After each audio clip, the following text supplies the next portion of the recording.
Bienvenidos a régimen tributario. Es una materia de cuarto año de la carrera que ustedes están, la licenciatura en administración. ¿Y qué tiene fundamentalmente? A ver, ustedes, la mayoría sabrá que yo soy docente para contador público en las dos materias que se dan de impuestos, que son impuestos 1 e impuestos 2. Y para la carrera de la licenciatura en administración, entonces tenemos, por decir, esas dos materias reducidas en una, que es régimen tributario, con algunos aspectos más importantes que sirven para lo que es el licenciado en administración. Porque es cierto que ustedes no van a liquidar el impuesto, o sea que la orientación que se le da al que es alumno para contador público es distinta a la que se les da a ustedes como licenciados en administración. Ustedes tienen una visión más amplia, más objetiva, sobre todo lo que es la empresa, o lo que es la organización de la empresa, o cómo aconsejar al presidente de una sociedad, al director de una sociedad, o bien en una pyme a un empresario que tiene una empresa de tamaño pequeño, mediano, que no conforma una sociedad, pero que ustedes lo orientan en distintos aspectos. Por eso es importante también, dentro de las proyecciones y demás que ustedes hacen como licenciados en administración, de evaluar eso que es el impacto tributario en la planificación fiscal, que genera todo este mundo de negocios como un imperativo actual, creciente, importante y además financiero. Porque a veces las decisiones donde se toman en base a otros parámetros y no se tiene en cuenta la parte fiscal es una cuestión importante a la hora de evaluar cuál es el impacto financiero en los negocios. Por eso es importante, no para que ustedes sepan liquidar, pero sí para que sepan controlar, para que sepan ustedes qué decisiones tomar, porque el contador se aboca a una parte que es la liquidación. O sea, le dan armado y dice, quiero armar una sociedad. Bueno, listo, vamos a armar una sociedad. Arma la sociedad, bueno, ahora hay que presentar balance. Listo, se pone a hacer tarea de campo, busca todos los comprobantes y demás. Cuestiones que no lo hace el licenciado en administración. Ustedes tienen un aspecto más amplio. El contador va para la liquidación. Y ustedes en ese aspecto más amplio lo que hacen son proyecciones, análisis. Realmente la carrera que han elegido es espectacular. Ustedes tienen la vista al futuro. El contador también va a lo futuro porque tiene que permanentemente, tiene que actualizarse porque tiene que hacer la liquidación. Pero en definitiva está en un solo rango, en decir cuánto, qué impuesto, qué reformas, y está ahí. Ustedes tienen una visión amplia. Por eso es la importancia que muchas veces ustedes dicen, pero ¿y para qué lo impositivo si nosotros no vamos a liquidar? No van a liquidar, pero ustedes son los ojos de la empresa en todos estos aspectos que muchas veces en la amplitud que ustedes tienen de visión no la tiene el contador. Y ahí es, sobre todo por la parte impositiva, donde ustedes son los que tienen que ir fortaleciendo esas armas para que el contador liquide o ustedes los orienten de acuerdo a lo que la empresa o al rumbo, a la meta que tiene la empresa. Bueno, eso es para ubicarlos a ustedes que como licenciados en administración, ¿para qué les va a servir todo lo que es la materia? Chicos, vamos a empezar conmigo lo que es la unidad 2, que es el impuesto a las ganancias. Un impuesto re importante porque es un impuesto nacional, es un impuesto que tiene carácter de liquidación anual, pero que este impuesto a lo largo de lo que es el periodo fiscal va teniendo determinados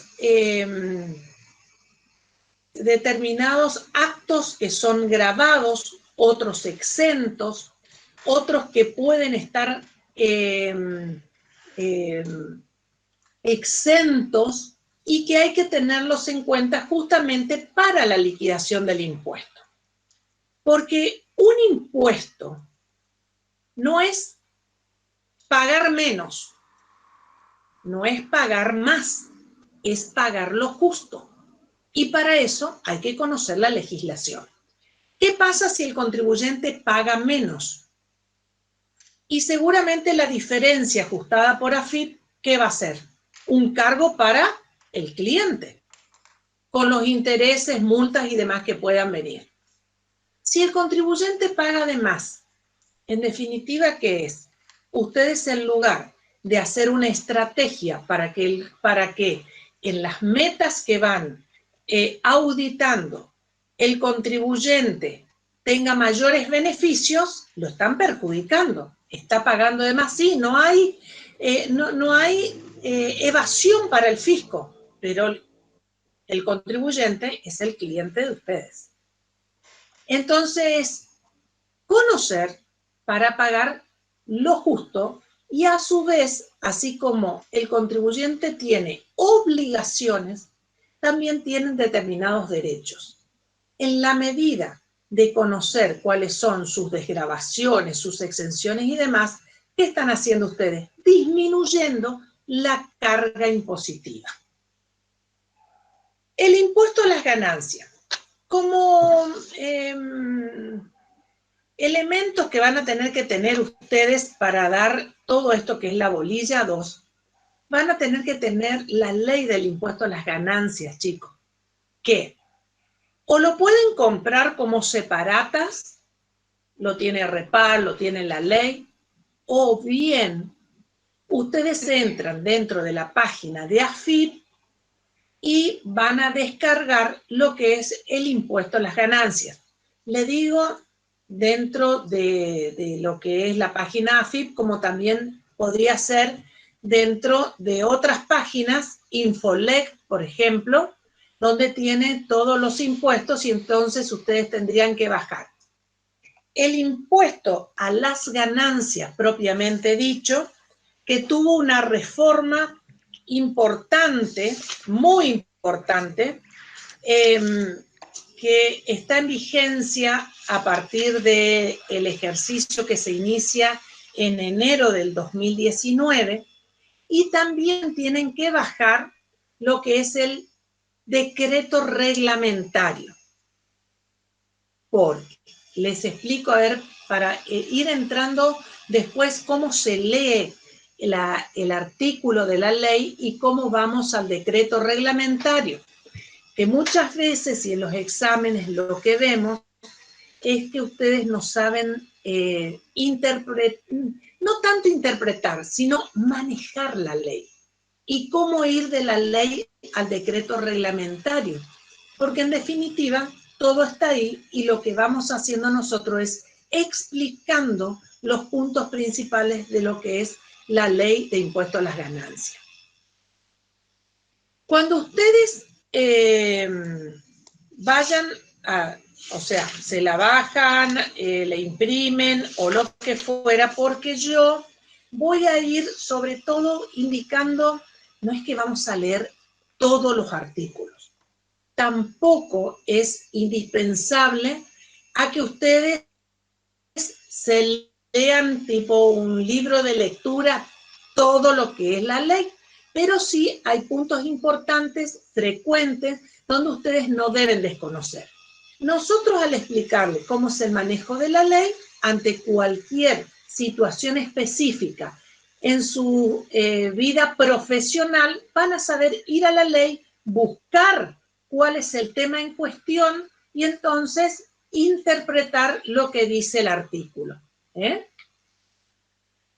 Bueno, el impuesto a las ganancias, entonces, las modificaciones fueron introducidas por la ley 27.541, que entró en vigencia en el boletín, o sea, fue publicada en el boletín oficial el 23 de diciembre del 2019 para los ejercicios iniciados a partir del 1 de enero del año 2019.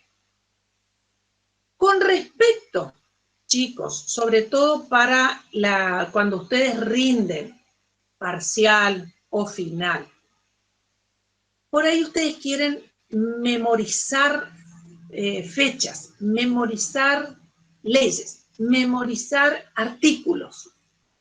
Nosotros necesitamos que ustedes conozcan la parte conceptual. Yo sí, para la búsqueda de ustedes de la ley de impuesto a las ganancias vigente, tengo que darles la ley por la cual se modificó como referencia a lo que ustedes, y yo no les voy a exigir, a que ustedes conozcan cuál es el número de la ley que reformó. No. No. Pero sí, cuando ustedes bajen la ley, como hubieron desplazamientos, por así decir, de artículos de la vieja ley, o sea, por ahí pueden tener la ley de algún compañero que cursó la materia hace 3 o 4 años, y en realidad yo le voy a decir, porque después lean el artículo 30 y ustedes van a decir, pero el artículo 30 que usted me da no tiene nada que ver. Claro, pero el artículo 30 de la ley vieja, no de la nueva, ¿me entienden? O sea que yo les voy a dar el número de artículo para que ustedes puedan saber dónde van a ir a leer. ¿Se entiende? Bueno, entonces tenemos, chicos, en cuanto al impuesto a las ganancias, ay, a ver que se me fue el asiento para abajo, ahí estoy.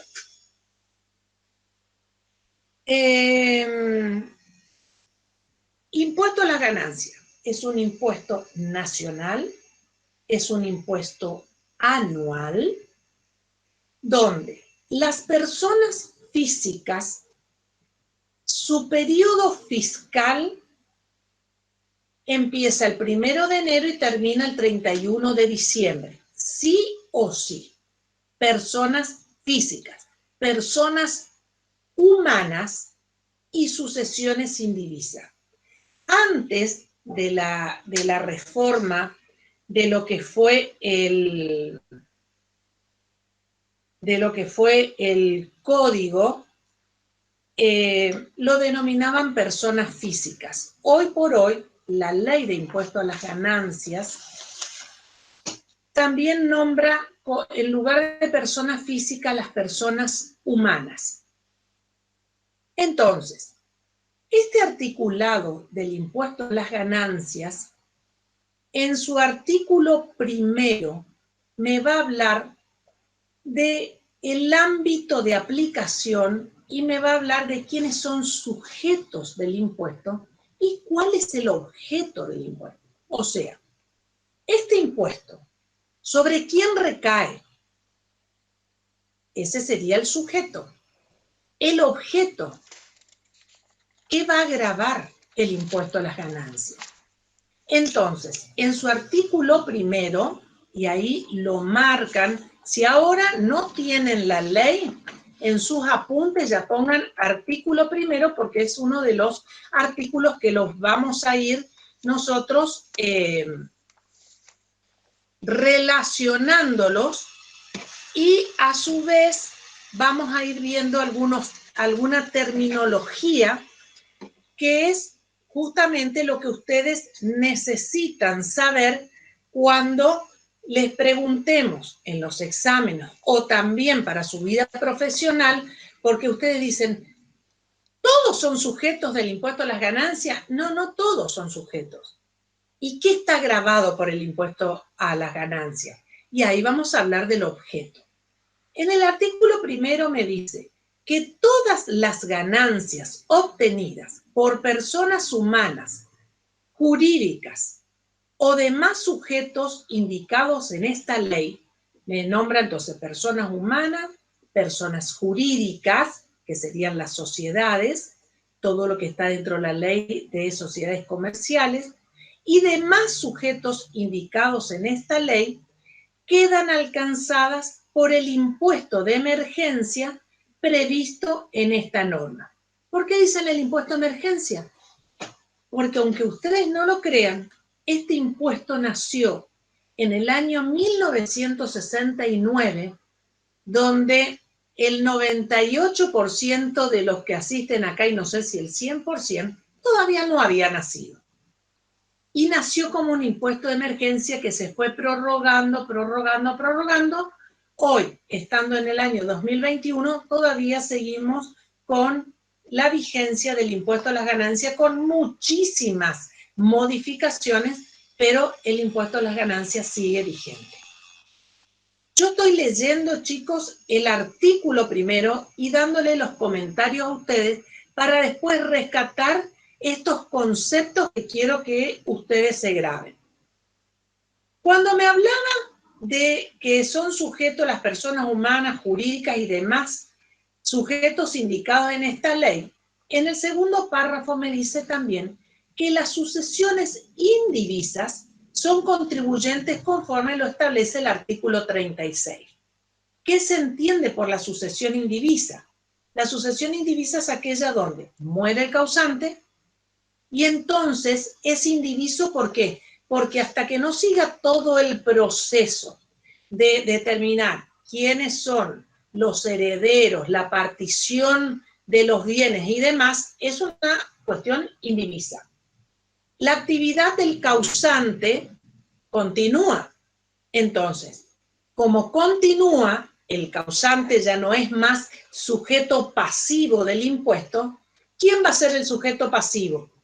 La sucesión, la cual la sucesión nombrará un representante y entonces ese será el que presente las declaraciones juradas y la sucesión indivisa que va a tener el mismo número de quit que tenía el causante, con la diferencia que ahora en lugar de llamarse Juan Pintos, se va a llamar sucesión de Juan Pintos con el mismo número de quit. Ya que tocamos el tema del número de quit, ¿a qué se refiere el número de quit?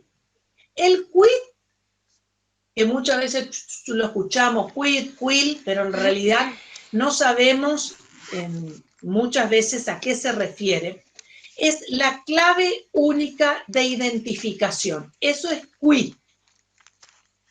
Quill, con L, es clave única de identificación laboral. Es la que tienen los empleados en relación de dependencia. Y el quit, que termina en T, es el código único de identificación tributaria. Para el quit lo tienen tanto las personas físicas como las personas jurídicas. Las personas físicas, su quit va a estar conformado por, a ver si se ve acá así, el quit va a estar conformado por el número de documento, antecede 2 dígitos y precede 1 dígito. Cuando empezamos con allá en el año 1994, que se empezó a utilizar el código único de identificación, todas las de género femenino tenían como dígitos anteriores al número de quit el número 27. Por algunas cuestiones donde por ahí había duplicidad del número de DNI, también vamos a tener que en el género femenino también empiezan con 23. Y generalmente todos los del género masculino empiezan con el código 20, pero también existen, más allá de que no es una cuestión de género, también empiezan con el número 23. Esto es porque hubo superposición de número de documentos. Acá, este es un dígito como verificador que lo asigna la AFIP o el ANSES, si es QUIL, pero mediante una fórmula matemática. Entonces, eso es el QUIL. ¿Para qué sirve el QUIL? ¿Para qué sirve el QUIL? Toda gestión ante la Administración Federal de Ingresos Públicos, AFIP, se identifican mediante el número de QUIL. Las personas físicas tendrán su número de DNI, pero las personas jurídicas van a tener un número de quit que en ese caso, en lugar de ser el número de documento, va a estar precedida por el número 30 o el número 33, un número que le asigna la AFIP y también un dígito verificador.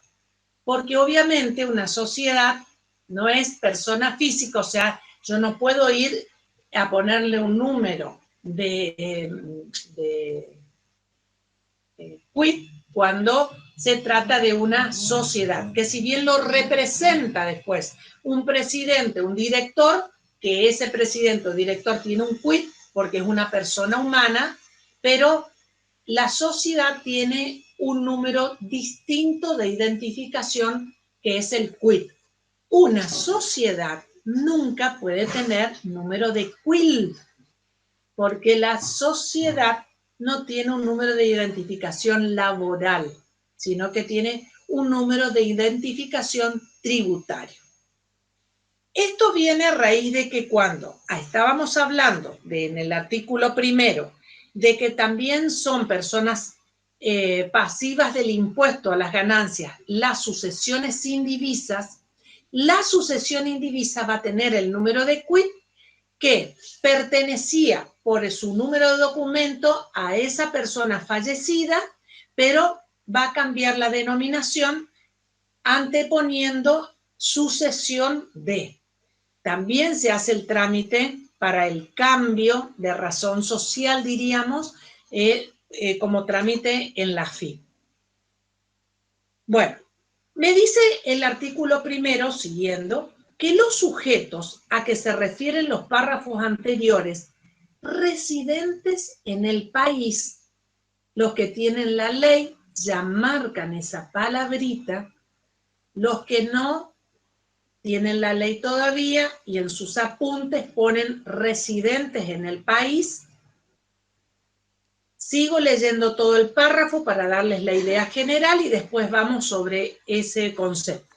Los sujetos a que se refieren los párrafos anteriores, residentes en el país, tributan sobre la totalidad de sus ganancias obtenidas en el país o en el exterior, pudiendo computar como pago a cuenta del impuesto de esta ley las sumas efectivamente abonadas por impuestos análogos sobre sus actividades en el extranjero hasta el límite del incremento de la obligación fiscal originado por la incorporación de las ganancias obtenidas en el exterior. Esta partecita ya leí rápido porque yo me voy a ir a los conceptos donde empieza el tercer párrafo. Cuando la ley me está hablando de residencia, porque me dice los sujetos que se refieren a los párrafos anteriores, residentes en el país. Y ustedes saben que dentro de la ley del impuesto a las ganancias, nosotros tenemos lo que es el concepto de residencia. ¿Y qué se configuraría como un residente? El residente en el país, 2 segundos,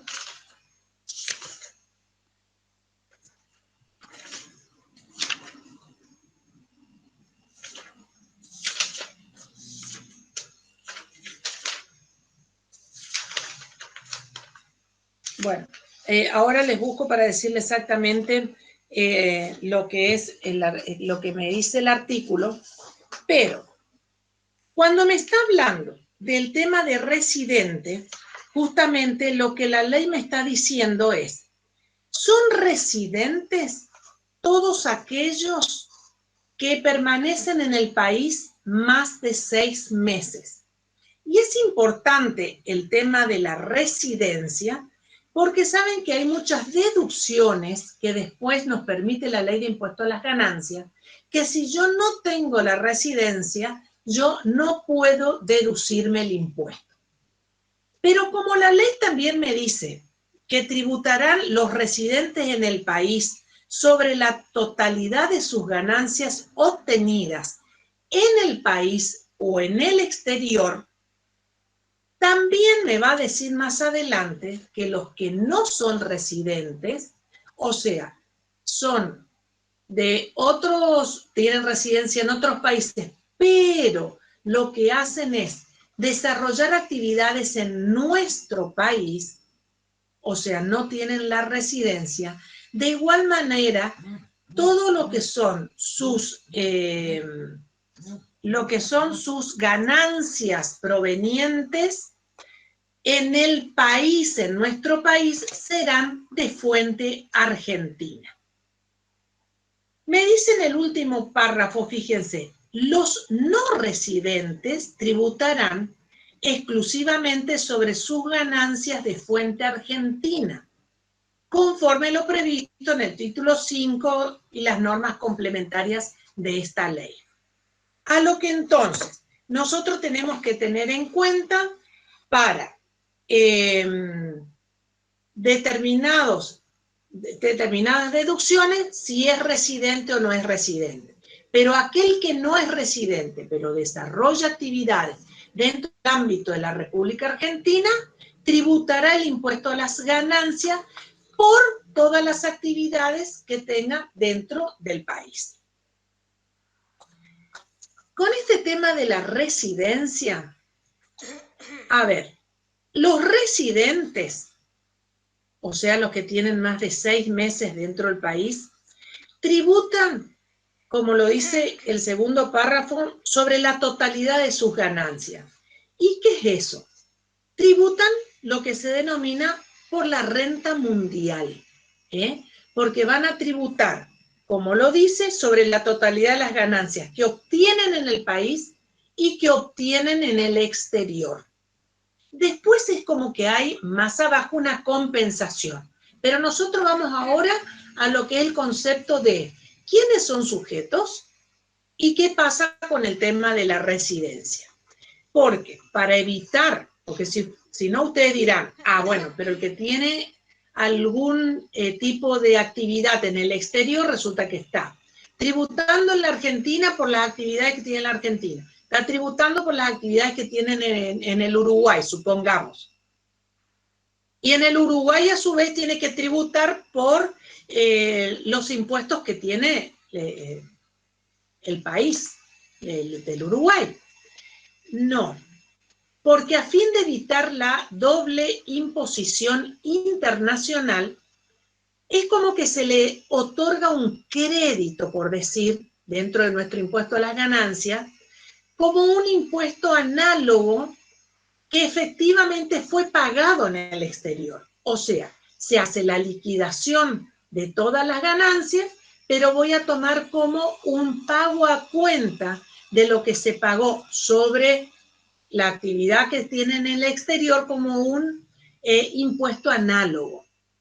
Ahora, siempre y cuando, porque ahí está, entre paréntesis, ese impuesto análogo tenga similitud con el impuesto a las ganancias y además haya un convenio un convenio de compensaciones entre países.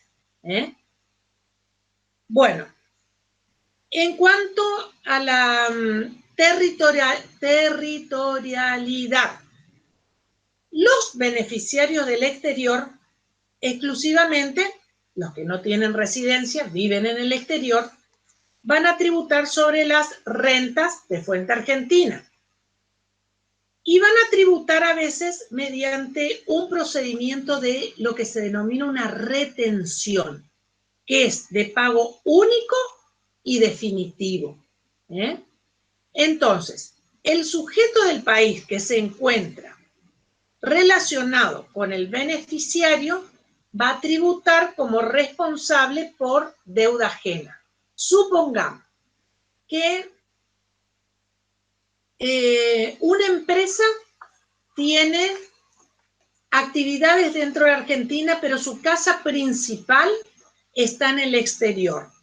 Hay alguien que lo representa dentro de la República Argentina. Si tributa el impuesto a las ganancias en su país, tributa en nuestro país solamente por todo lo que genera la fuente argentina. Si es por una actividad determinada, entonces tributa el impuesto, el no residente, con un pago único y definitivo. O sea, sobre la actividad que realiza, hace el pago y queda entonces compensado el impuesto.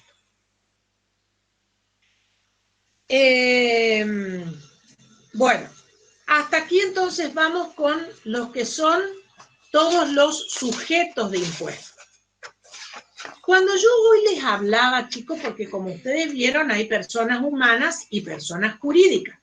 Como les decía, las personas humanas van a tributar de acuerdo al año fiscal.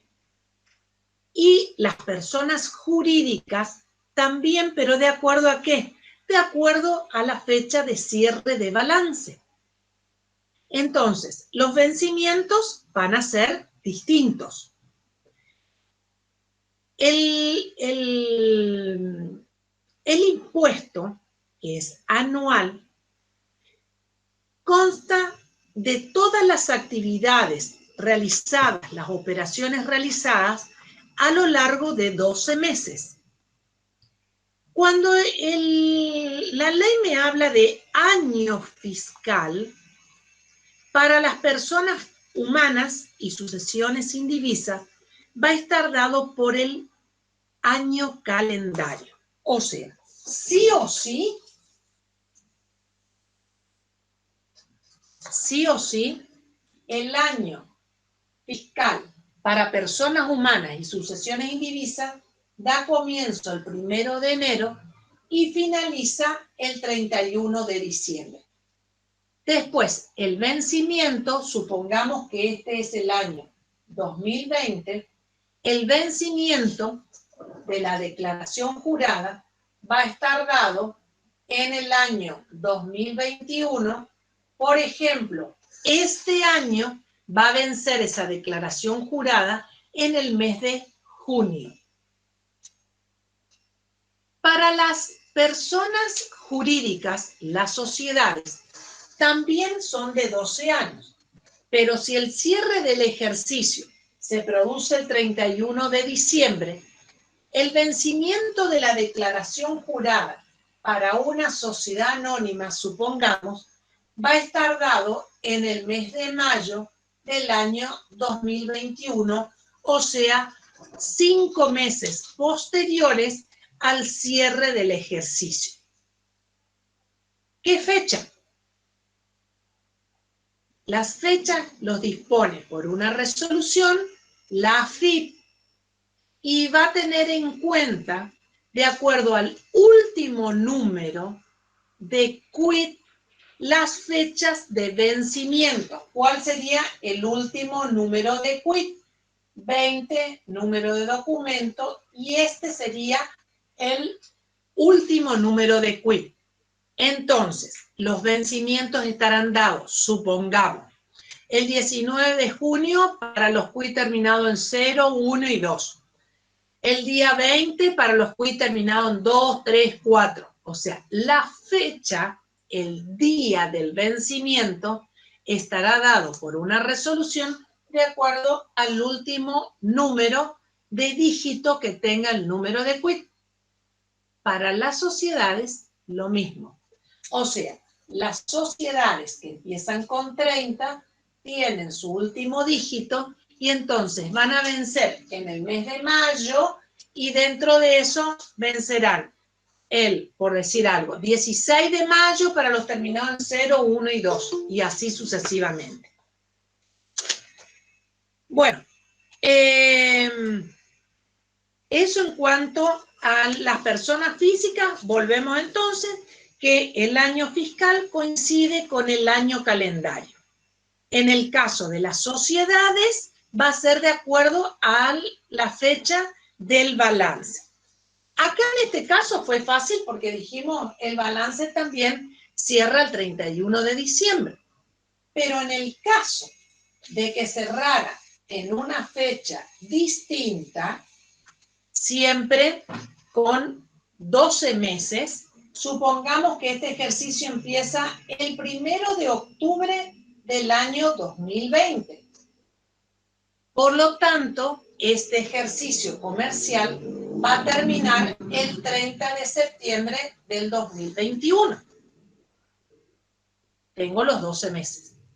¿Cuándo va a tener el vencimiento la declaración jurada? Cuento desde septiembre del 2021, septiembre, octubre, noviembre, diciembre, enero, febrero. El vencimiento va a estar dado en febrero del año 2022. Bueno, entonces, en el caso de las sociedades, también se puede dar, chicos, que haya personas físicas que en realidad lleven libros contables y por lo tanto también tienen balance.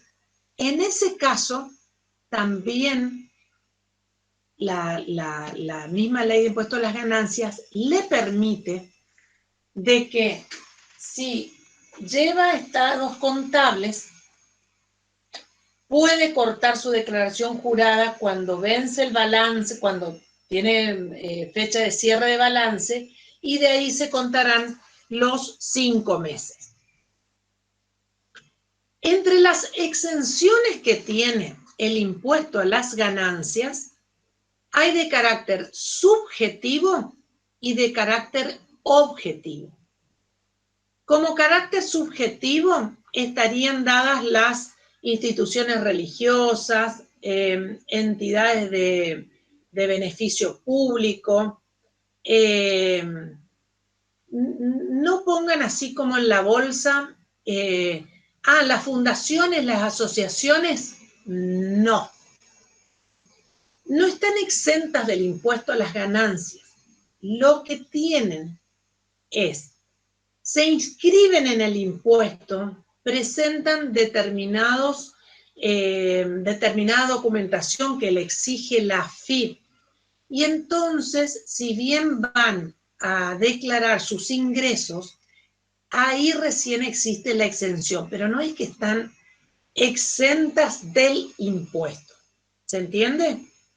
O sea, no están exentos a la presentación de documentación para el impuesto a las ganancias.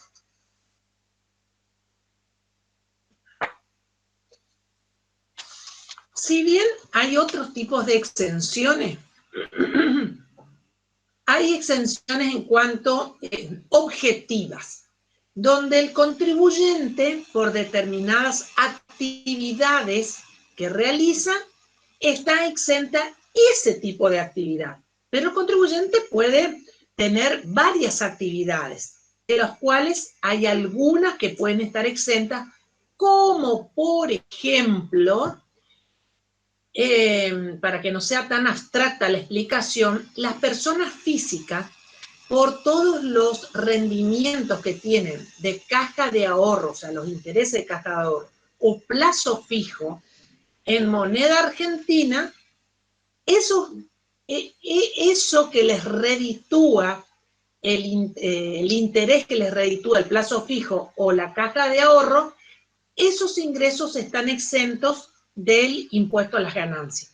Pero en definitiva son rentas en forma objetiva que están exentas. Bueno, ¿qué otra ¿Podría cosa? repetir de vuelta eso último, lo de las cajas de ahorro? Cuando yo hablo de lo que es exenciones objetivas dentro del impuesto a las ganancias, hay determinadas ganancias o rentas que están exentas. Uno de los ejemplos que te pongo, después lo vamos a ir viendo a través del análisis del impuesto a las ganancias, son los intereses que genera el plazo fijo o la caja de ahorro, siempre que sea en moneda argentina y en entidades financieras reconocidas, o sea, bancos, no por ahí cajas de préstamo y crédito y demás. ¿Se entiende? Bueno, esos intereses de caja de ahorro y plazo fijo son ingresos que están exentos del impuesto a las ganancias. En el artículo 2 de la Ley de Impuesto a las Ganancias, me va a hablar de todo lo que es el concepto de ganancia, o sea, ¿qué integra? ¿Cuáles son las ganancias y sobre qué? Y entonces me dice que, voy a leer el artículo 2 y me dice, concepto de ganancia. A los efectos de esta ley, son ganancias sin perjuicio de lo dispuesto especialmente en cada categoría. Quiero que los que tienen la ley ya subrayen la palabra cada categoría, porque ahora después vamos a abrir ese concepto de categoría. Y aun cuando no se indican en ellas a quién va a gravar el impuesto a las ganancias. Y ahí tengo 5 incisos, que los voy a leer en las primeras partes, porque si no es leer el artículo que ustedes después lo tienen a mano para poder leer y no demorar. Dice que va a gravar los rendimientos, rentas o enriquecimientos susceptibles de una periodicidad que implique la permanencia de la fuente que los produce y su habilitación. El punto 1 completo, dentro del artículo 2, importante. ¿Por qué? Porque tiene que haber periodicidad, permanencia y habilitación. Y todo esto es por la renta de fuente argentina. ¿Qué también está grabando? Que está dentro del punto 2 del artículo 2. Los rendimientos, rentas, beneficios o enriquecimientos que cumplan o no las condiciones incluidas en el artículo 73, que después lo vamos a ver, o también todos aquellos que deriven de las demás sociedades o empresas o explotaciones unipersonales. Punto 3 dice, también grava los resultados provenientes de la enajenación de bienes muebles amortizables, cualquiera sea el sujeto que las obtenga. O sea, no solamente porque tiene la actividad, supongamos, de un supermercado, y entonces por todos los bienes que tiene el supermercado en su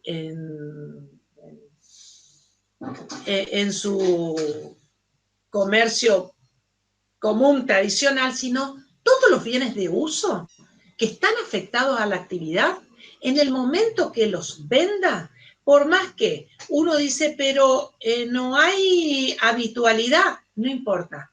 La ley en el tercer párrafo me dice que están sujetos los bienes muebles amortizables. Entonces, tengo que todo bien que esté afectado a la actividad, en el momento en que se venda, va a estar sujeto al impuesto a las ganancias. También, ¿qué va a estar sujeto? Los resultados derivados de la enajenación de acciones, valores representativos y certificados de depósito de acciones y demás valores, cuotas y participaciones sociales. O sea, la venta de acciones y demás están gravados por el impuesto a las ganancias. Títulos, bonos, está todo dentro del artículo 4, dentro del punto 4 del artículo 2. Y también va a estar grabado los resultados derivados de la enajenación de inmuebles y de la transferencia de derechos sobre inmuebles, cualquiera sea el sujeto que las obtenga. Y ahí hay dentro de esto que es el resultado derivado de la enajenación de inmuebles, hay en realidad una reforma del 29 de diciembre del 2017, o sea que rige a partir de los inmuebles que se vendan y fueron adquiridos a partir del 1 de enero del 2018, donde se va a reemplazar, o donde se reemplaza, mejor dicho, ¿no? Que se va a reemplazar lo que era el ITI, que era el impuesto a la transferencia de inmuebles. Pero todos aquellos inmuebles que se hayan adquiridos a partir del 1 de enero del 2018, al producirse la venta, quedan dentro del ámbito de lo que es el impuesto a las ganancias y no más dentro de lo que es el ITI, impuesto a la transferencia de inmuebles. Por eso ese punto 5 está dentro de una modificación del boletín oficial de allá de diciembre del 2017. Cuando dentro de esto hablaba uno de los artículos cuya enajenación decía. ¿Y cuál sería el concepto de enajenación? ¿Qué se entiende por enajenación? Y ahí vamos al artículo 3 que dice, a los fines indicados en esta ley, se entenderá por enajenación, y esto es importante, ¿qué es la enajenación? Es la venta, permuta, cambio, expropiación, aporte a sociedades y en general todo acto de disposición por el que se transmite el dominio a título oneroso. Lo que quiere decir que muchas veces nosotros decimos a la enajenación y relacionamos directamente con lo que es la venta. Y fíjense que la ley te aclara, te conceptúa a que la enajenación no es solamente la venta. La enajenación es la permuta, la enajenación es la expropiación, es el aporte a sociedades. Eso forma parte de lo que es la enajenación.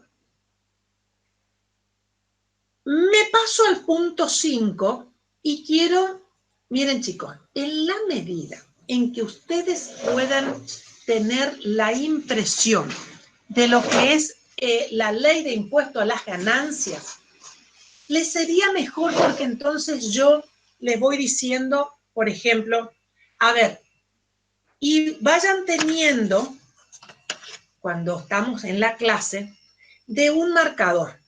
Entonces yo le digo, marquen esto que es importante, marquen esto que es importante, y ustedes ya van armando lo que es el tan famoso apunte.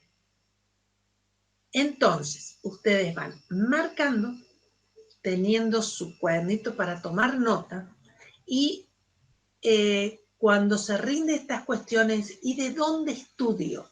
Si hay bibliografía, pero el estudio principal está en la ley.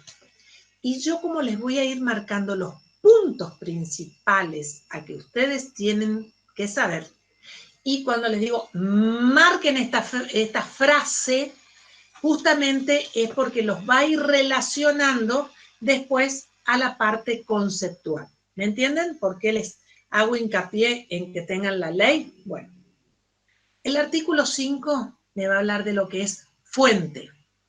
Y ahí me va a hablar de algo que ya lo vinimos tratando, diríamos, que es la renta mundial. Y cuando, para que ustedes no se asusten cuando de renta mundial, pero no la vimos, sí la vimos. Porque justamente acá es donde me dice, donde renta mundial es para los residentes que tendrán que el impuesto a las ganancias sobre todo lo que hace a las operaciones realizadas en el país y también las que son de fuente extranjera. Y ahí estamos al concepto de lo que es renta mundial, que es el punto 5. Bueno, otra de las cuestiones, chicos, que estuvimos hablando en este artículo segundo, que les dije, pongan ahí que después volvemos, era el tema de categoría. Fíjense que me dice a mí concepto de ganancia y me dice que a los efectos de esta ley son ganancias sin perjuicio de lo dispuesto especialmente en cada categoría. ¿Y qué es cada categoría? El impuesto a las ganancias prevé dentro de su articulado distintas categorías. Y estas categorías se van a ir dando de acuerdo a la actividad que realice la persona física. Y de esta manera yo tengo rentas de la primera, segunda, tercera y cuarta categoría. Ustedes ya una introducción a lo que yo les estoy diciendo lo vieron en finanzas. Nunca se desprendan de conceptos que lo vieron en finanzas, porque por ahí yo avanzo teniendo en cuenta que ustedes ya tienen la materia, si bien a veces no aprobada, pero sí regularizada. O bien están cursando régimen tributario, pero primero tienen que rendir finanzas.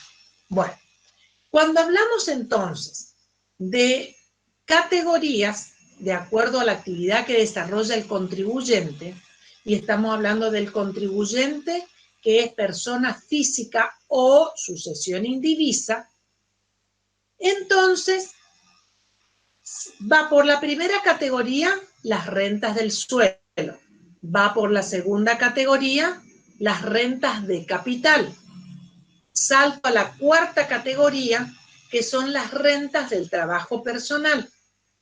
Todo lo que no está en la primera, en la segunda o en la cuarta son rentas de la tercera categoría. Y estas rentas de la tercera categoría se denominan rentas empresariales. En esta tercera categoría van también todas las rentas de las personas jurídicas. Las personas jurídicas, más allá de que realicen actividades sobre rentas del suelo, van a ir a la tercera categoría. Para una persona física, las rentas del suelo va a tributar por la primera categoría. ¿Se entiende? Chicos, si bien... ¿Podría repetir por favor, de vuelta? Perfecto, Leandro. Si bien yo les pido que ustedes tengan el audio apagado por una cuestión que si no, vieron que siempre hay alguien... Yo por ahí van a escuchar a el perro que ladra o algo por el estilo. Bueno, trato de en lo mínimo salvar todas esas cosas. Pero les hago apagar el audio a ustedes a fin de que, bueno, si ladra un perro es el mío, no el de ustedes. No, pero si ustedes tienen alguna consulta, levanten el audio, así como Leandro. Vuelvo sobre rentas de las 4 categorías que tiene el impuesto a las ganancias. Las rentas de la primera categoría, rentas del suelo, rentas de la segunda categoría, rentas de capital, voy a la cuarta, rentas del trabajo personal. Y las rentas de tercera categoría son todas aquellas que no están ni en la primera, ni en la segunda, ni en la cuarta. Van a la tercera categoría, denominado rentas empresariales. Pero en el caso de sociedades, o sea, personas jurídicas, todas van a ser por más actividad que uno diga. Te di el ejemplo de rentas del suelo, tiene alquileres. Para una persona física es renta de primera categoría, pero para una persona jurídica es renta de tercera, porque son rentas empresariales. Las ganancias, porque acá estamos hablando de personas jurídicas, las que están dentro de la ley 19.550. Pero hay ganancias de sociedades de personas o ganancias de sociedades de hecho. Entonces, a los fines del impuesto y de las explotaciones unipersonales, forman parte de la tercera categoría con una particularidad de que el resultado impositivo que se incluye en la declaración jurada de uno de los dueños, uno de los socios, y se distribuye para que cada uno presente en su declaración jurada personal. A ver, lo explico nuevamente para aquellos que no entendieron. Las personas físicas presentan sus declaraciones juradas de acuerdo al vencimiento que vimos, el periodo fiscal que vimos. Las personas jurídicas presentan sus declaraciones juradas teniendo en cuenta el cierre del balance. Pero, ¿qué pasa con las personas, con las ganancias de personas, de sociedades de personas? Ejemplo, sociedad de hecho. Somos dos. Decimos, vamos a poner un supermercado, yo pongo el 50% del capital, vos ponés el 50% del capital, vamos con las pérdidas y las ganancias, en el 50% cada uno, o en el porcentaje que se acuerde. Van a ser ganancias de la tercera categoría, pero con una particularidad, todas las que son sociedades de personas. La declaración jurada va a ser presentada por las actividades de la sociedad por uno de los socios, donde va a distribuir la ganancia en la forma que acordaron, en este caso el 50 y el 50%, pero las va a apropiar en las declaraciones juradas personales de cada uno. Yo haré mi declaración jurada con el 50% más mi actividad profesional, más mi actividad que la realizo sola de alquiler de inmuebles, más, y mi socio hará lo mismo con el 50% de esas ganancias de lo que conforma esa sociedad de personas, más sus actividades particulares. La sociedad legalmente constituida no. Tiene un número de quit, la sociedad constituida de acuerdo a la ley 19.550 y es la sociedad el sujeto pasivo del impuesto. Las sociedades de personas no tienen número de quit propio. Lo declara uno de los socios y distribuye las ganancias. Contadora, disculpe, para redondear entonces las sociedades de personas se regirían con el mismo tratamiento que las personas físicas o humanas comunes y silvestres. Sí. Y cuando avancemos un poco más, Ángel, vas a ver qué ventajas, diríamos, tiene esa sociedad de personas que van a declarar en cabeza de cada uno de los socios por las deducciones personales que tienen. A ver, yo tenía acá para ustedes, porque no voy a quedar de menos en darles alguna... Sí, Pero la declaración jurada la presenta uno solo.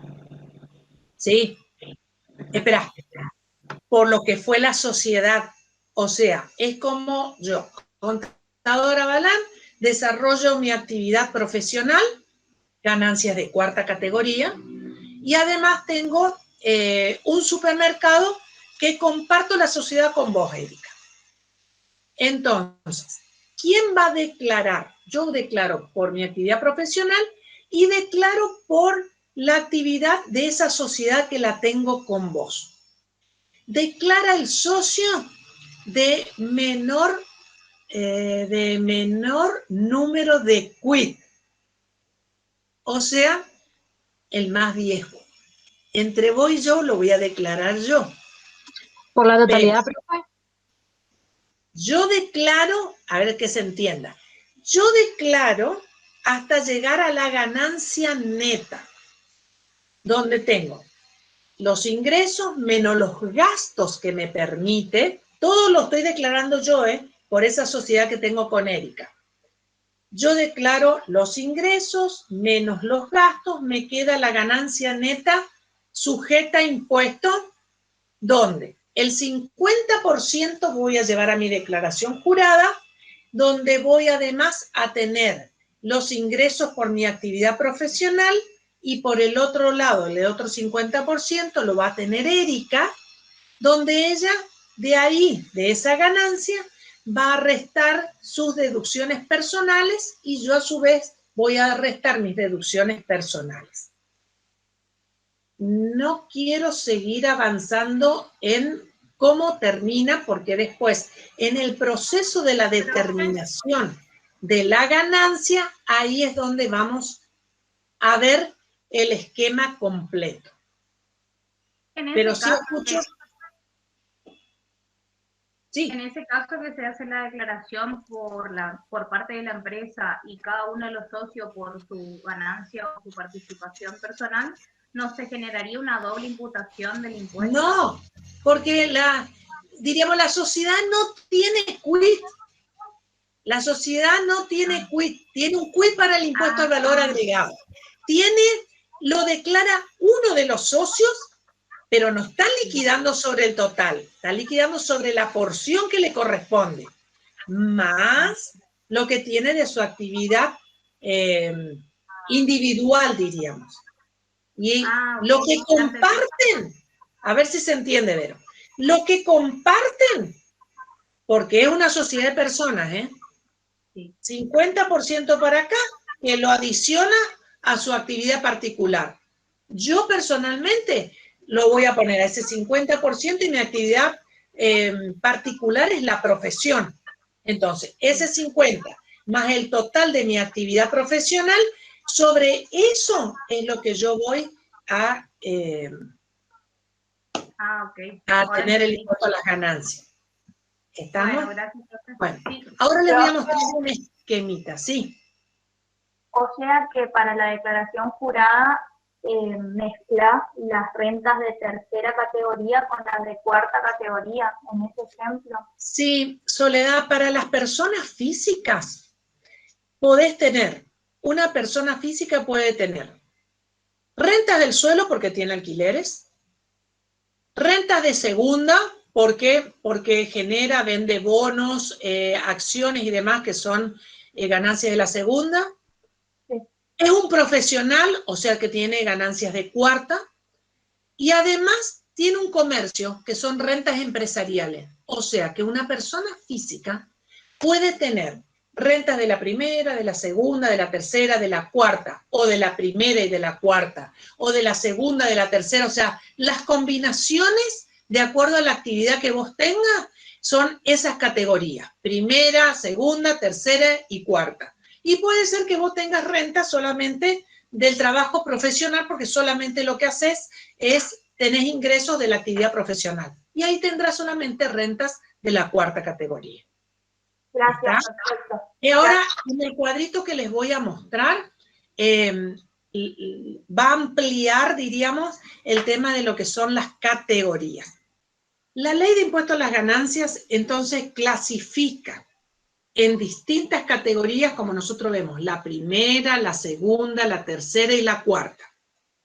La primera categoría va sobre la renta del trabajo personal, donde dentro de la ley nosotros, este cuadrito sí yo se los voy a subir como material de estudio, porque es lo que siempre vamos a ir sobre estos artículos para ir leyendo ahora cuando empecemos a analizar un poco más las distintas categorías. Sobre el artículo 44, la segunda categoría, artículo 48. Primera categoría, rentas del suelo. Segunda categoría, rentas de capital. Cuarta categoría, artículo 82 de la ley, rentas del trabajo personal. Todo lo que no va en la primera, en la segunda y en la cuarta va a la tercera dentro del artículo 53 de la ley. Dentro de estas categorías, la ley nos indica cuáles son los ingresos contemplados dentro de las categorías, como por ejemplo, si me voy al artículo 44, que les voy a leer ahí un pedacito nomás como para indicarles. El 44 me dice, en tanto no corresponda incluirlas en el artículo 53, y fíjense que el 53 es la tercera categoría, constituyen ganancias de la primera categoría y deben ser declarados por el propietario de los bienes raíces respectivos. ¿Qué cosas hay que declarar? El producto en dinero en especie de la locación de inmuebles urbanos y rurales. Cualquier especie de contraprestación que reciban por la constitución a favor de terceros de derechos de usufructo, habitación, anticresis, superficie u otros derechos reales, el valor de las mejoras introducidas en los inmuebles, etcétera, etcétera, etcétera, etcétera. A lo que entonces el artículo 44 me va a definir quiénes son los contribuyentes, personas humanas y sucesiones sin divisa, de acuerdo a la actividad que realicen, que van a estar encuadrados dentro de la primera categoría. Primera categoría, rentas del suelo. Ahora también la ley me va a indicar cuáles son los criterios de imputación de esos ingresos. Una forma mnemotécnica para que ustedes no se olviden nunca si es por lo devengado o lo percibido. Y empezamos desde la cuarta categoría, y se van a acordar siempre porque ¿qué es la cuarta categoría? Rentas del trabajo personal. Esas rentas del trabajo personal es por los cuales ustedes van a declarar por sus ingresos en la profesión. Cuarta categoría, va a ser siempre por lo percibido. Entonces, empezamos desde la cuarta y es 1 y 1. Percibido, devengado, percibido la segunda, devengado la primera. Entonces, empezamos desde la cuarta, que no nos vamos a olvidar que es sobre lo percibido, y es cuarta percibido, tercera devengado, segundo percibido y primera devengado. Con características en la tercera categoría, que tenemos el devengado y el devengado exigible, que después vamos a tratar qué sería el devengado exigible. En términos generales, entonces, tenemos los ingresos están estipulados para la primera categoría en el artículo 44, en la segunda en el artículo 48, la tercera en su artículo 53 y en la cuarta en el artículo 82. El criterio de imputación tenemos devengado percibido y devengado exigible, que es para la tercera categoría. Dentro de esto también tenemos deducciones, son lo que la ley me permite detraer de los ingresos. Entonces, lo que me permite como deducciones, como se fijan ustedes, que son generales para todas las categorías y van a estar dentro del artículo 83 y 86. Ahora lo nombramos, lo hablamos y después lo vamos a ir analizando. Después tenemos determinadas deducciones que son especiales para cada categoría. Y como ustedes verán, tenemos deducciones especiales solamente para la primera, la segunda y la tercera. La cuarta categoría no tiene deducciones especiales, sino que solamente tiene las deducciones generales que vienen para todas las categorías. Las deducciones especiales que tenemos son para la primera en el artículo 89, la segunda en el artículo 90 y la tercera en el artículo 91 de la ley. Bueno, en cuanto a la tercera categoría, que como ustedes vieron ya cuando leímos el artículo, el principio del artículo 44, ¿qué nos decía? Nos decía cuáles son los ingresos que constituyen la primera categoría, siempre y cuando, dice, no estén incluidas en el artículo 53, que son de la tercera categoría. Entonces, la tercera categoría es aquella que proviene de, como les decía yo, de actividades empresariales. ¿Qué serían las actividades empresariales? Son todas las rentas que provienen de las sociedades que están constituidas en el país, los establecimientos estables en el país, las empresas o explotaciones unipersonales, o sea, empresas, lo que es renta, empresas unipersonales, porque también puede ser que sea una persona física, pongo el ejemplo que tengo un supermercado, y entonces eso es una renta empresarial, y sin embargo es de una persona física. También se puede dar para el desarrollo de actividades profesionales u oficio. Y ustedes me dirán, ¿pero eso no era de la cuarta categoría? Sí, pero cuando se lo toma como una explotación comercial. Fíjense ustedes, el ejemplo. Un médico, las ganancias provenientes de su actividad profesional van a estar dentro ¿de qué? De la cuarta categoría. Si este médico pone un sanatorio, y cambia. Las actividades del sanatorio, o sea, lo que es salud, van a ser rentas empresariales. O sea, cuando el desarrollo de actividades profesionales se complementan con una explotación comercial, entonces van a ir dentro de la tercera categoría. Otro ejemplo más práctico que este sería el de un veterinario. El veterinario, por su actividad profesional, estaría dentro de la cuarta categoría. Ahora, si este profesional, además, lo que hace es vender el producto veterinario que le aplica a los animales que van al consultorio, entonces eso ya se transforma en una explotación comercial, a lo que van a ir todos los ingresos directamente a la tercera categoría. Todo esto de la tercera categoría, aunque no cumpla el requisito de que es de habitualidad, de permanencia y de habilitación en la fuente generadora de ganancias, son ganancias de la tercera categoría, son ganancias que vienen en el impuesto a las ganancias, por lo que se denomina la teoría del balance. En cambio, todo aquello desarrollado por la primera, segunda y cuarta estaría dentro de la teoría de la fuente o de la renta producto. En los casos de empresas unipersonales que no confeccionan balance, es importante determinar que si el bien al vender pertenece a dicha explotación o a la persona física que es el titular de la misma, está agravada toda operación por el impuesto a las ganancias. Porque para la empresa, como empresa, tercera categoría, unipersonal, se aplica esto, la teoría del balance. Y para la persona física, no de la tercera categoría, sino que desarrollan otras categorías, la primera, la segunda, la cuarta y o Entonces, en ese caso, es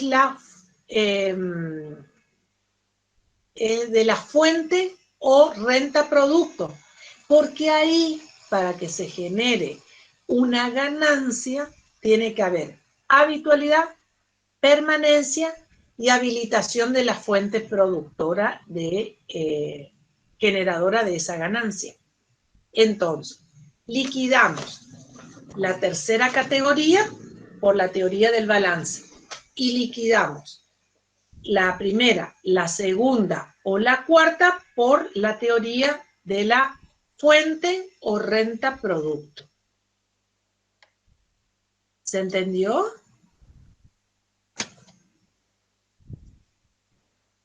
A ver.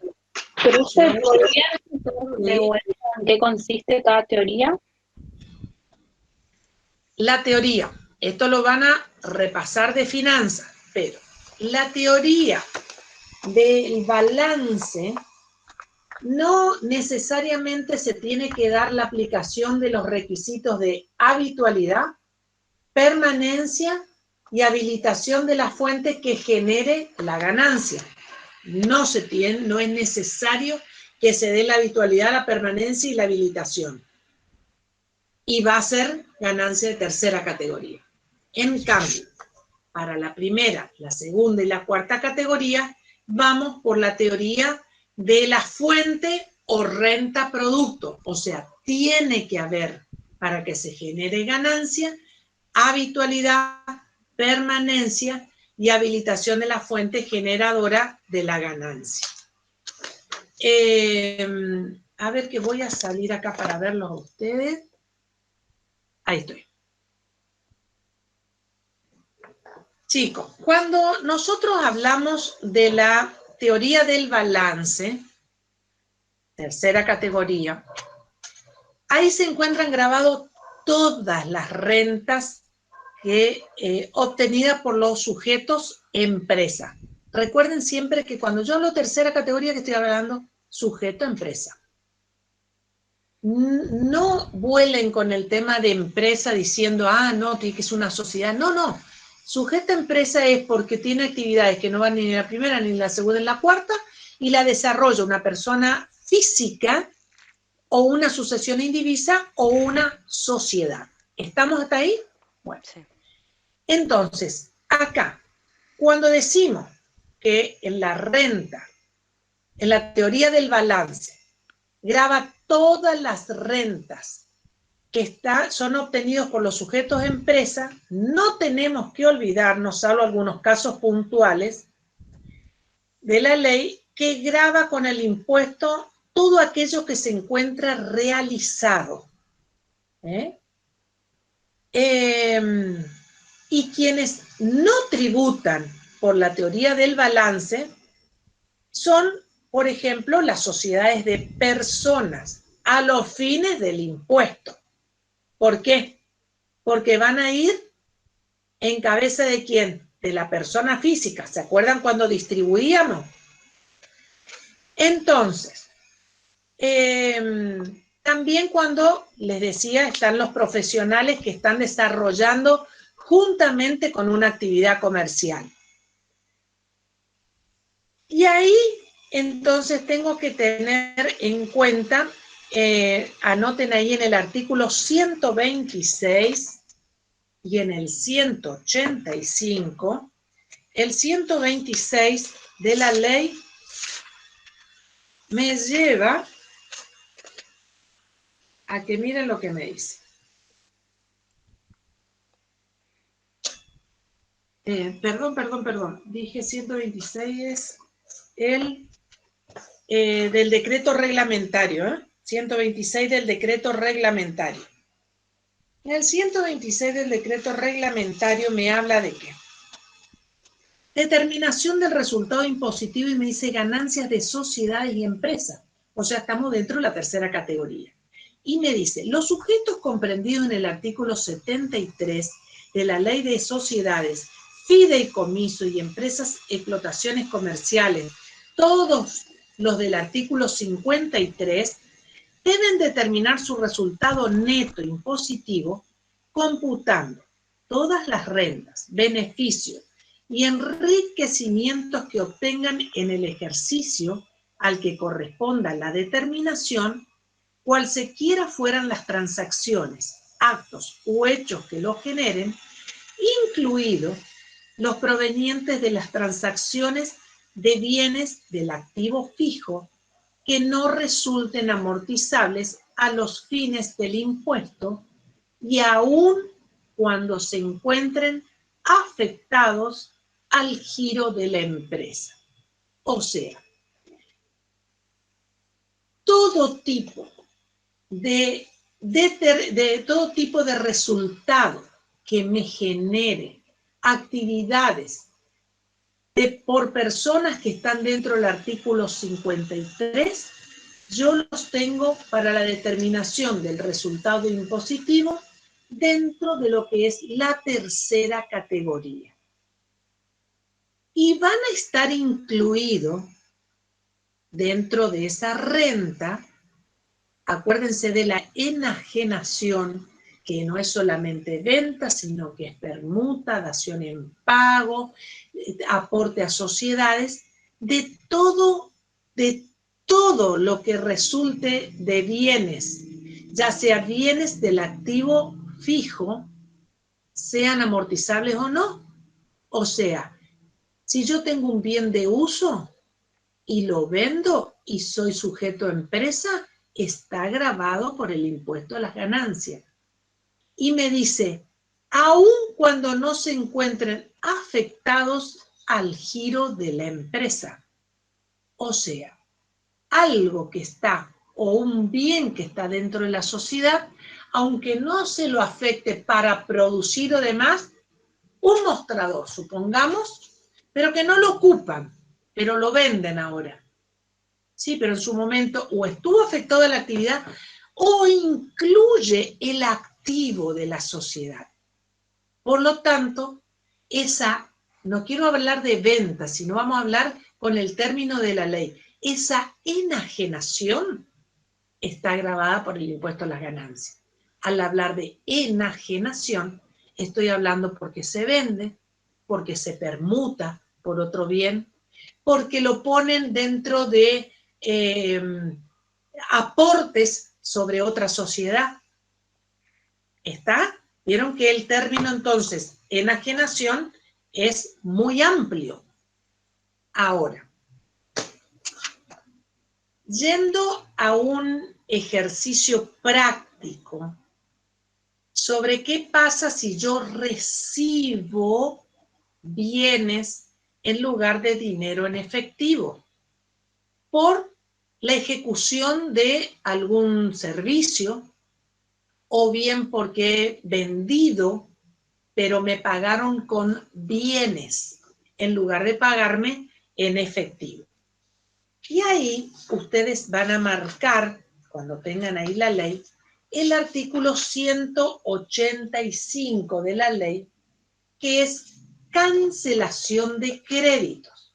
Y me dice, leyendo el artículo, los beneficios obtenidos a raíz de la transferencia de bienes recibidos en cancelación de créditos originados por el ejercicio de las actividades comprendidas en los incisos F y G del artículo 82 de la ley.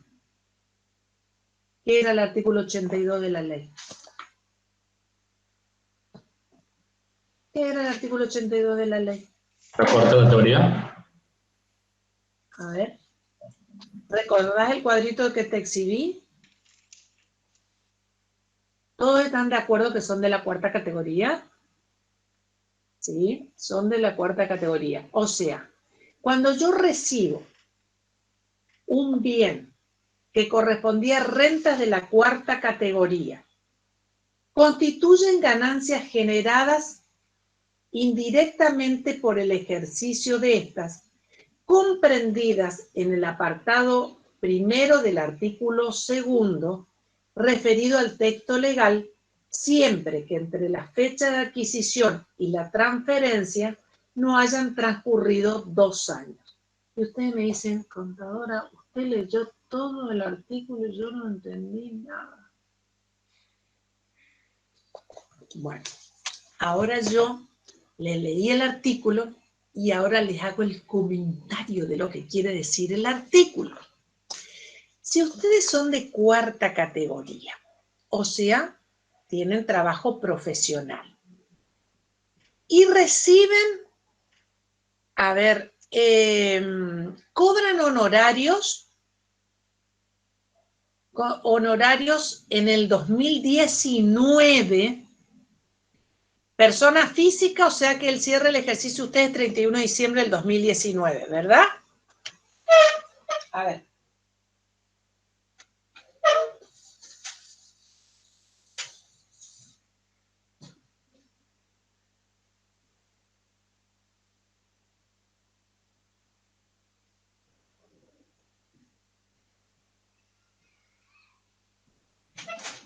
Ustedes lo que hicieron fue prestar servicios, facturaron el 20 de septiembre del 2019 por un valor de 35.000 pesos. Ese era el importe correspondiente a los honorarios que tenían que cobrar. Pero el cliente de ustedes les entrega por esos honorarios un televisor. Entonces, ¿va a ser sujeto al impuesto a las ganancias?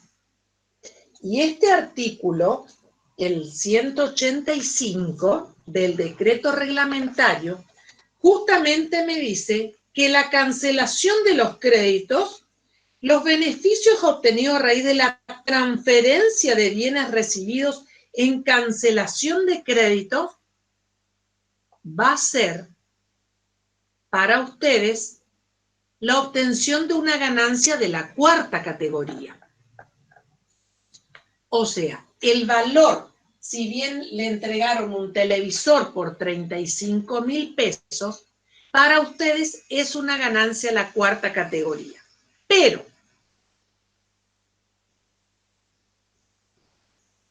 en la última parte del mismo artículo, y para que ustedes lo entiendan con un ejercicio práctico, yo les digo, ustedes recibieron el 20 de septiembre del 2019. En ese momento no se genera el impuesto a las ganancias. Porque, ¿qué habíamos dicho anteriormente? Que tiene que tener otra particularidad. Dice que se encuentren realizados.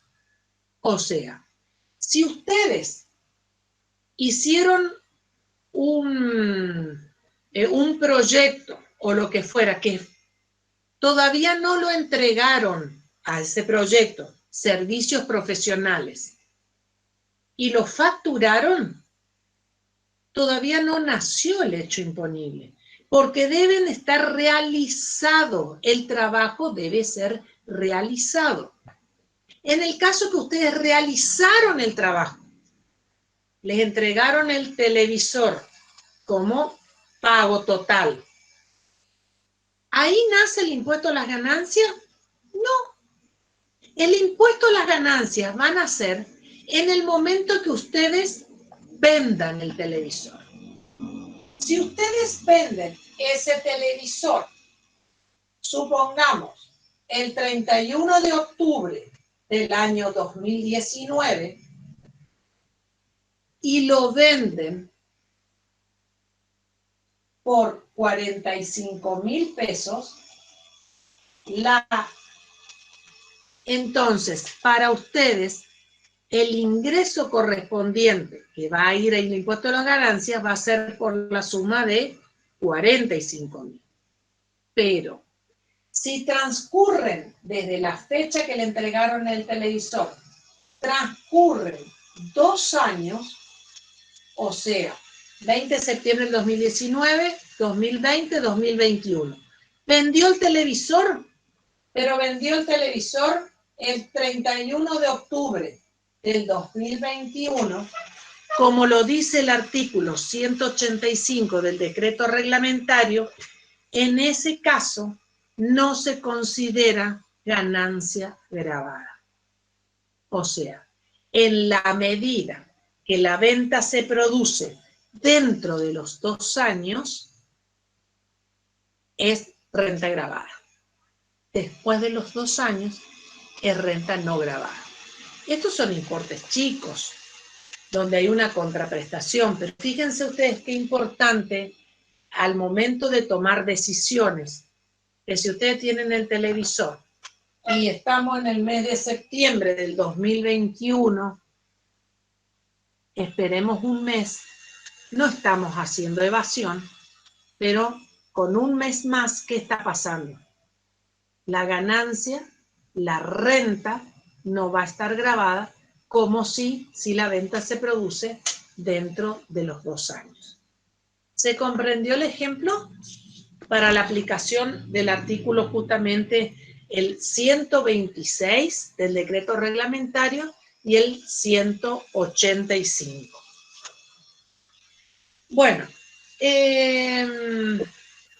Profe, y lo mismo Sí. pasa si o sea, esto fue como un pago a servicios profesionales, pero si estamos, no sé, en la tercera categoría, por ejemplo, ¿qué pasaría en ese caso? No, porque el artículo justamente, fíjate que el 185 te nombra con las ganancias provenientes te dice, del artículo, las ganancias provenientes del artículo 82. Por eso les dije, ¿recuerdan ustedes a qué ingresos correspondía el artículo 82? Y son de la 4ª categoría. O sea que esto es únicamente para este tipo de cancelación de créditos para la 4ª categoría. ¿Estamos? Ok, profe. Bueno, a ver. Voy a escuchar preguntas porque por lo que quiero arrancar es extenso de ese cuadrito que ustedes vieron. Yo voy a seguir para que ustedes vean cómo llegamos a la determinación del impuesto. Entonces, como eso ya tiene una explicación que va a durar más de media hora, entonces voy a escuchar las preguntas que ustedes me hacen y quedamos acá, que ya voy a anotar dónde quedamos. Acá quedamos en la determinación del impuesto.